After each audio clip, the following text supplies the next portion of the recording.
Today you are going to learn what happens when you start to read tarot cards. Tarot cards are a deck of cards that have different symbolism in the imagery that depicts elements of life. A tarot card reading is conducted by pulling cards at random and interpreting that symbolism as it applies to a given situation. The more cards that you pull, the broader of a picture you will get. A tarot reader is somebody who has studied the imagery of the cards and can interpret them through knowledge and intuition to offer guidance. Everybody's method of reading tarot cards is different. There's no one way to do it. Nothing's right and nothing's wrong. It's very personal. It's very much a reflection of the person reading the cards. That means you can do it too. Tarot is a really excellent tool to focus on what your emotional needs are, to organize your thoughts, and to really focus on your path ahead. Here's the basic breakdown of a tarot deck. The major arcana depicts imagery of broad life questions. The minor arcana depicts elements of daily life that we all encounter. The minor arcana cards are split up into 4 different suits. The suit of cups represents emotions and spiritual matters. The suit of swords represents intellectual matters. The suit of wands represents creative matters. The suit of pentacles represents material matters. That is a very basic understanding of what a tarot deck is. There is actually so much more symbolism that you can extract from the cards after you study them for a while and learn really how to use them and get very comfortable with them. At its most basic, that is a starting off point. You can take that information. Now you can learn how to read tarot. 4 things will happen when you begin to read tarot cards. The first thing that will happen is you will gain perspective and expand your ability to view situations from different angles. I'm going to pull a card at random. This is the 9 of Wands. What are the first images that you notice? Now, in this case, there isn't a whole lot of imagery in the card. It's one central figure. There's a bunch of sticks in the back. What's the first thing that you notice? Is it the person? Is it the stick he's holding? Is it the sticks in the background? Maybe it's the bandage wrapped on his head. The next thing to consider is, how do these images relate? Every card is telling a little story in itself. Once you start to really look into it and you really see what the story is the card is saying, then that's when you can start to get some bigger ideas from it. The story here may be that this person is injured and holding onto a stick because he needs to stand up with its support. It could be that he's protecting the sticks in the background.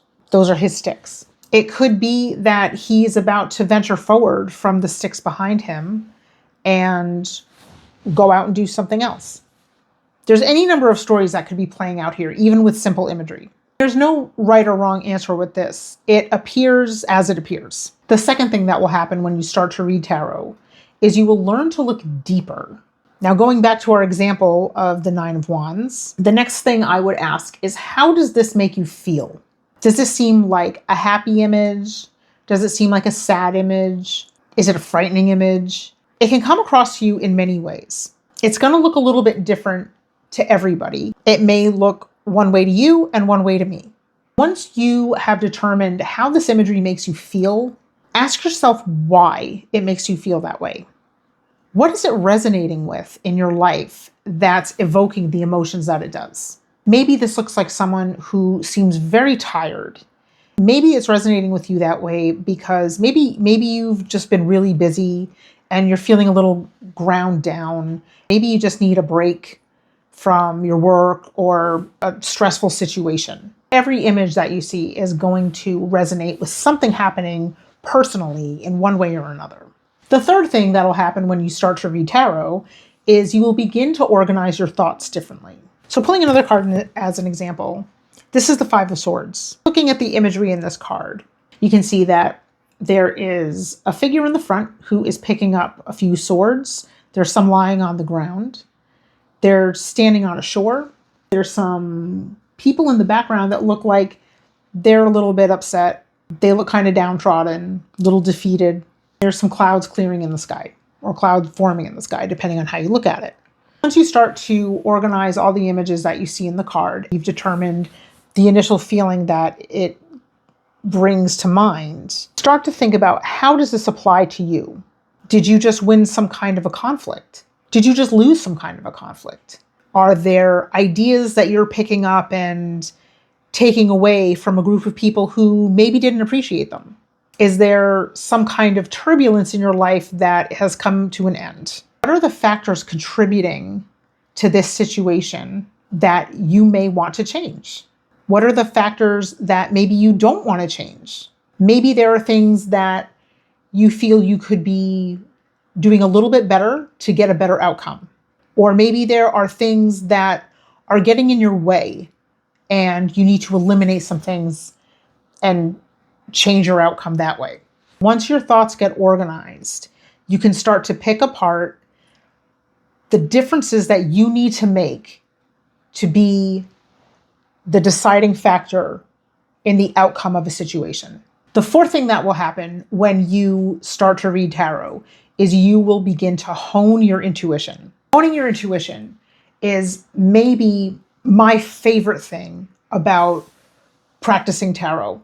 A really good method of doing this is to take a card and focus on your first immediate impression without studying it, without extracting any further information. Maybe you've heard from somewhere what this card is supposed to depict. Putting that aside, what does it say to you? That's the most important thing. How it affects you. That is your instincts telling you how something is going to relate into the rest of your life. That is your instincts. That is your intuition. Everybody is intuitive. We all have that ability. Some people may seem like they're more powerfully intuitive than others because they have learned to listen to their intuition. It's not always an easy thing to do. It can take practice. We all have it. We're all intuitive beings. We just have to learn to listen to our intuition and to follow what it's saying. It's never wrong. It is there to help us. If you want to get more insights, you can check out these videos below. I will see you in another reading.